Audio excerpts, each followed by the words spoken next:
Bismillahirrahmanirrahim. Assalamualaikum warahmatullahi wabarakatuh. Alhamdulillah, thumma alhamdulillah, alhamdulillahilladzi bi ni'matihi tatimmu shalihat. Ashhadu an la ilaha illallah wahdahu la syarika lah, wa ashhadu anna Muhammadan abduhu wa rasuluhu alladzi ballagha ar-risalah wa adda al-amanah wa nasaha al-ummah wa jahada fillahi haqqa jihadih. فصلوات ربه وسلام عليه يا أيها الذين آمنوا اتقوا الله حق تقاته ولا تموتن إلا وأنتم مسلمون. وقال تعالى يا أيها الذين آمنوا اتقوا الله وقولوا قولا سديدا يصلح لكم أعمالكم ويغفر لكم ذنوبكم ومن يطع الله ورسوله فقد فاز فوزا عظيما. سبحانك لا علم لنا إلا ما علمتنا إنك أنت العليم الحكيم. اللهم علمنا ما ينفعنا وانفعنا بما علمتنا وزدنا العلم يا عليم. أما بعد. Jemaah salat subuh Masjid At-Taqwa Induk As-Sakinah rahimakumullah wa ra'akum. Alhamdulillah, kembali kita bersyukur kepada Allah Subhanahu wa taala. Pagi ini kita diberikan kesempatan untuk bisa mengawali hari kita, membuka hari-hari kita dengan sebuah amalan yang mulia, ibadah salat subuh berjamaah. Lalu kemudian kita lanjutkan sejenak dalam majlis yang mulia ini, majlis ilmu. Mudah-mudahan bisa membawa kita kepada cahaya Allah Subhanahu wa taala. Salawat dan salam tak lupa dan tak bosan untuk senantiasa kita ucapkan kepada Nabi kita alaihi salatu wassalam, Nabi yang menjadi panutan, Nabi yang menjadi junjungan dalam kehidupan kita. Mudah-mudahan bisa kita membuktikan cinta kita kepadanya dengan menjalankan sunnah-sunnahnya serta memperbanyak selawat kepadanya. Kemudian kita berharap selawat dan salam tersambung pula untuk keluarganya dan para sahabatnya dan seluruh kaum muslimin yang senantiasa berada di atas agamanya. Tak lupa kita berdoa kepada Allah untuk kedua orang tua kita yang telah mendidik dan membesarkan kita, yang telah berjasa dalam kehidupan kita. Mudah-mudahan Allah ampunkan dosa-dosa mereka, Allah angkat derajat mereka. Yang masih hidup Allah kokohkan di atas iman dan keyakinan yang benar serta amal yang benar kepada Allah. Dan yang sudah meninggal dunia, semoga Allah Subhanahu wa taala lapangkan kuburan mereka. Kepada para asatiz kita dan kepada para guru yang telah mendidik, yang telah membimbing kita bersama, wabil khusus mu'alif kitab 200 tanya jawab Syekh Al-Hakami rahimallahu taala rahmatan wasi'ah. Semoga Allah Subhanahu wa taala jadikan ilmu yang beliau tinggalkan ilmu yang menjadikan pertolongan dan menjadikan pahala yang senantiasa mengalir dan tak pernah terputus padanya. Kita lanjutkan pertanyaan yang ke-143 ya, yaitu tentang dalil dalilul takdir al-umri yaum al-mithaq. Apa ketetapan atau dalil ketetapan umur pada hari di mana Allah telah mengambil janji dan sumpah. Pada pertemuan sebelumnya pertanyaan 142 tentang dalil ketetapan yang azali. Yang azali, Allah Ta'ala menyebutkan ma asaba min musibatin fil ardi wala fi anfusikum illa fi kitabin min qabli an nabra'aha. Tidak ada seorang pun yang ditimpa musibah di dunia ini kecuali ataupun di langit ataupun ada musibah yang menimpa diri kalian kecuali itu telah tertulis dalam sebuah kitab yang telah Allah tetapkan. Nabi kita alaihi salatu wassalam telah menyebutkan kataballahu maqadirul khalaiq qabla an yakhluqas samawati wal ard bi 50,000 sanah. Allah telah menulis ketetapan makhluknya pada setiap apa yang diciptakan sebelum Allah menciptakan langit dan bumi selama 50,000 tahun. Allah telah menulis dan menetapkan itu semuanya. Kemudian ya, di dalam hadis yang lain Rasulullah sallallahu alaihi wasallam telah mengatakan, ya, yang pertama kali Allah ciptakan al-qalam, yaitu pena. Faqala lahu, Allah berfirman berkata kepadanya, uktub. Faqala rabbi wa madza aktub, wahai Rabbku, apa yang mesti aku tulis? Qala uktub maqadira kulli syai'in hatta taquma as-sa'ah, catatlah dan tulislah segala takdir, ketetapan terhadap sesuatu sampai hari kiamat terjadi. Allah telah menulisnya dengan rapi, dan itulah ketetapan yang telah Allah sebutkan. Pertanyaan yang ke-143 yang merupakan pertanyaan pagi ini, apa dalil ketetapan Allah yang bersifat ya al-umri yaumal mitsaq?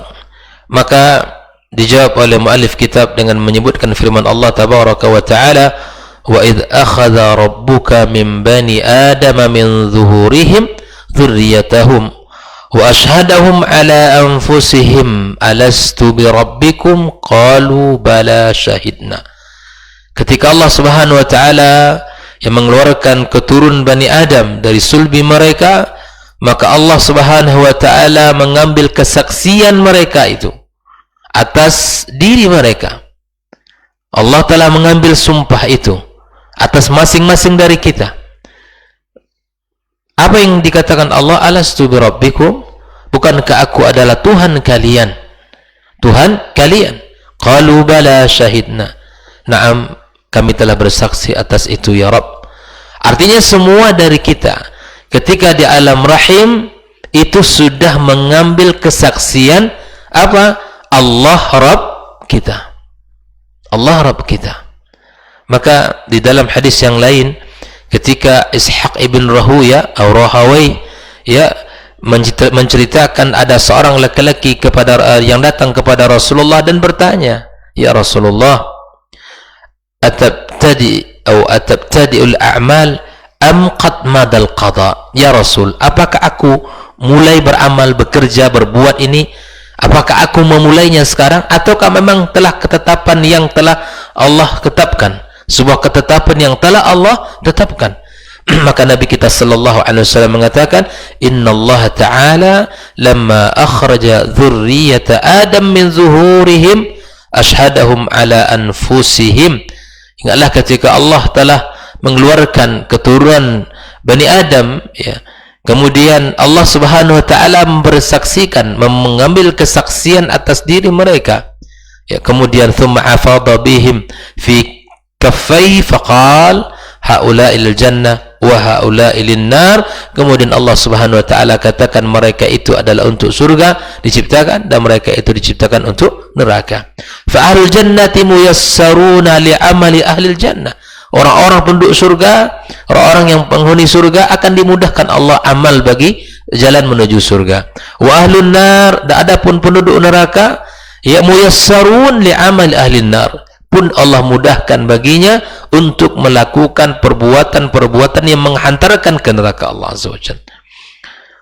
Dalam kitab Muwatta Imam Malik diriwayatkan bahwa Umar bin Khattab radhiyallahu taala anhu ya su'ila an hadhil ayah, ditanya tentang ayat yang kita bacakan tadi, ya wa id akhadha rabbuka min bani adama min zuhurihim dzurriyyatahum wa ashhadahum ala anfusihim alastu bi rabbikum qalu bala syahidna an taqulu yaumal qiyamati inna kunna an hadza ghafilin.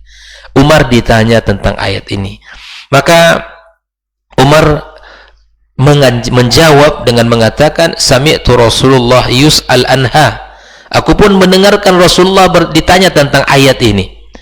Karena seakan ayat ini ya ketika Allah ciptakan ya kemudian kita sudah terakhir dalam keadaan fitrah, lalu kemudian diperkuat oleh hadis yang lain, seakan-akan kita tidak perlu lagi beramal, karena Allah telah siapkan untuk orang ahlul jannah itu surga, penghuni surga. Allah telah siapkan untuk nar itu adalah penghuninya. Untuk apa kita beramal? Untuk apa kita berbuat? Untuk apa kita ibadah lagi? Untuk apa kita menjadi orang-orang baik sementara Allah telah ciptakan itu? Nah, ini bukan berarti beramal tidak penting. Karena apa? Karena Nabi mengatakan, ya kullu syai'in muyassar lima khuliqalah, au fa ahlul jannati muyassarun li amali ahli jannah. Orang penghuni surga itu dimudahkan Allah untuk berbuat, dan ahlun nar muyassarun pun demikian. Penduduk neraka akan mudah juga dimudahkan untuk menuju jalan itu. Jadi tidak ada kata tidak penting beribadah. Tidak ada kata untuk apa lagi kita beribadah kalau memang ujungnya kita ahlun nar, waliyadzubillah. Karena rahasianya bukan di tangan manusia. Rahasia itu di tangan Allah. Tandanya dimudahkan Allah untuk kita menuju surga. Itu saja. Jadi lakukan jalan menuju surga dengan melakukan kebaikan, dengan harapan Allah memasukkan kita ke surga melalui rahmatnya. Bukan dengan amal itu, sebagaimana kita sudah bahas pada pertemuan sebelumnya. Ini akidah Ahlus Sunnah wal Jamaah. Hari ini kita harus yakini itu, bahwa kita masuk surga bukan karena ibadah salat kita, siam kita, zakat kita, dan seterusnya. Tapi ibadah, ya, itu kita lakukan untuk Allah Azza wa Jalla. Kemudian Allah dengan rahmatnya memasukkan kita ke dalam surga. Umar mengatakan, aku pun mendengar Rasulullah ditanya tentang ini. Maka Rasul mengatakan, Inna Allah tabaraka wa ta'ala khalaqa Adam thumma masha zahra. Allah menciptakan Adam, Allah mengusap punggungnya, fastakhraja minhu dzurriyyah. Kemudian Allah keluarkan darinya keturunan. Faqalat khuliqtu haula'i lin-nar. Aku ciptakan mereka untuk neraka. Wa bi'amali ahlil nari ya'malun, dan mereka bekerja dengan pekerjaan, dengan perbuatan yang mengantarkan ke neraka.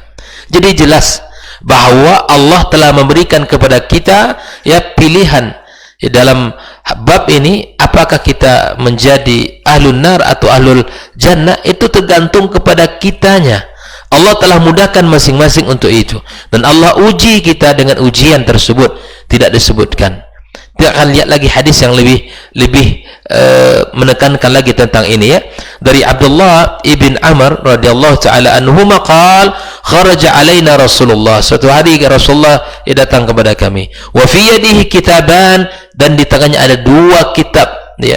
Faqala atadruna ma hadzal kitaban, ma hadzanil kitaban? Wahai para sahabatku, tahukah kalian apa dua kitab ini? Faqulna ya Rasulullah, la ya Rasulullah, illa an tukhbirana. Kami tidak tahu apa dua kitab itu sampai engkau memberitahu kepada kami. Faqala lilladzi fi yadihi al-yumna, adapun yang ada pada tangan kanannya, hadza kitabun min rabbil alamin.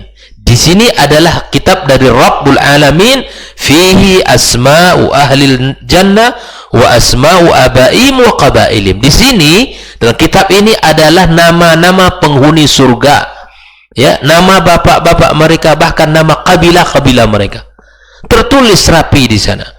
Thumma ujmil ala akhirim fala yuzadu fihim wa la yunqas, ya, tidak ditambah dan tidak dikurang. Thumma qala lilladzi fi shimali hadza kitabun hadza kitabu rabbil alamin fihi asma ahlin nar wa asma abaihim wa qabailihim. Dan ini adalah kitab penduduk neraka, nama-nama mereka tertulis, kemudian ayah-ayah mereka tertulis, dan kabilah-kabilah suku mereka tertulis. Fala yuzadu fihim wa la yanqus minhum abada, tak ditambah dan tak dikurang.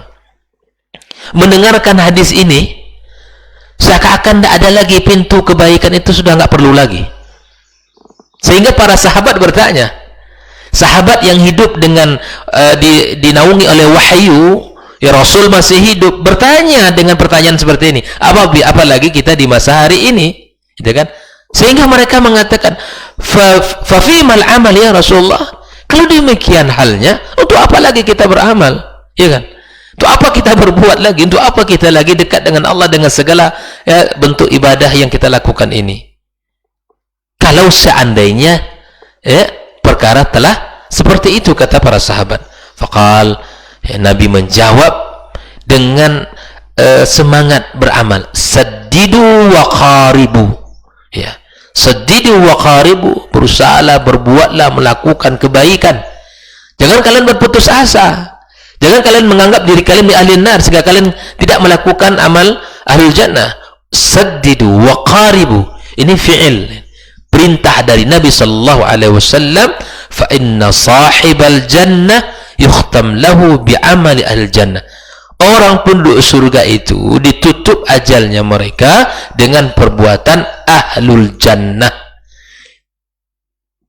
Apa maknanya? Kita berbuat saja sudah. Lakukan perintah Allah, tinggalkan larangannya. Lakukan perintah Rasulullah, jauhkan larangannya. Wa in amila ayyi amal wa in sahibun nar yukhtam lahu bi amali ahli nar wa in amila ayyi amal. Penduduk neraka pun demikian telah ditulis, dicatat baginya walaupun dia melakukan amal apapun. Tsumma qala Rasulullah sallallahu alaihi wasallam ya biyadihi fanabadahuma thumma qala faragha rabbukum minal ibadi fariqun fil jannah wa fariqun fis sa'ir. Hadis ini ya hasan sahih, ya gharib, kata Imam Tirmidzi dalam kitab sunannya. Ikhwani kaum muslimin rahimakumullah, yang penting kita pahami dari pembahasan pagi ini adalah lakukan amal, lakukan ibadah kepada Allah, lakukan segala bentuk perintah Allah, tinggalkan segala bentuk larangan-larangan Allah Subhanahu wa taala. Bukan berarti amal tidak penting, walaupun kita yakini Allah telah menetapkan ahlul jannah bi amalih wa ahlun nar bi amalih. Sehingga dulu pun terjadi, selain pertanyaan yang sudah kita bahaskan tadi, untuk apa lagi kita berbuat seakan Allah itu zalim, seakan-akan. Ini tentu pertanyaan ini dari lisan yang kurang berilmu. Allah zalim, kenapa dia ciptakan hambanya kemudian diazab oleh dia? Maka di sini perlu kita tekankan, fa innallaha yaf'alu ma yasha. Allah berbuat sesuai kehendaknya. Ya, Allah tidak perlu ditanya. Limadha? Kenapa Allah berbuat demikian? Wahum yus'alun. Adapun makhluknya yang akan ditanya. Allah tidak perlu ditanya. Kenapa dia buat langit? Kenapa dia buat bumi? Kenapa diciptakan ada orang kafir, ada mukmin? Kenapa ada ini dan itu? Tidak perlu ditanya perbuatan Allah. Yang perlu ditanya adalah kita. Kenapa kamu melakukan itu? Yang perlu ditanya hambanya. Yang akan diminta pertanggungjawaban adalah hambanya. Kita tidak perlu bertanya tentang Allah. Itu sama kita dengan menggugat Allah Azza wa Jalla, menentang Allah dengan apa yang telah Allah lakukan. Ketetapan Allah seakan kita gugat, kita tidak terima dengan mengatakan dengan lisan yang lantang Allah zalim. Tidak. Allah maha adil dengan segala ketetapannya. Allah maha adil dengan segala ketentuannya. Maka solusi dari keraguan ini, Allah tidak perlu ditanya tentang perbuatannya, dan kitalah yang akan ditanya Allah Subhanahu wa taala. Kemudian yang kedua, kaum muslimin, ya saddidu wa qaribu, lakukan kebaikan, usahakan dekat dengan amal saleh. Lakukan itu, karena orang yang menjadi penghuni surga akan dibantu Allah, dimudahkan Allah Subhanahu wa taala untuk menuju jalannya. Tunjukkan, pilihlah sesuatu yang baik, ya, tentukan sesuatu yang dicintai Allah dan lakukan. Jangan kita memilih jalan yang buruk, memilih jalan yang dibenci Allah Subhanahu wa taala. Oleh itu, ma'asyiral hadirin rahimakumullah, ya, mudah-mudahan pembahasan yang satu ini bisa kita pahami dengan baik dan bisa kita senantiasa membuat diri kita, ya, terpacu untuk beramal dan membuat diri kita senantiasa bersemangat di dalam mengisi hari-hari kita dengan ibadah yang mulia. Subhanakallahumma bihamdik, asyhadu an la ilaha illa anta, astaghfiruka wa natubu ilaih. Wassalamualaikum warahmatullahi wabarakatuh.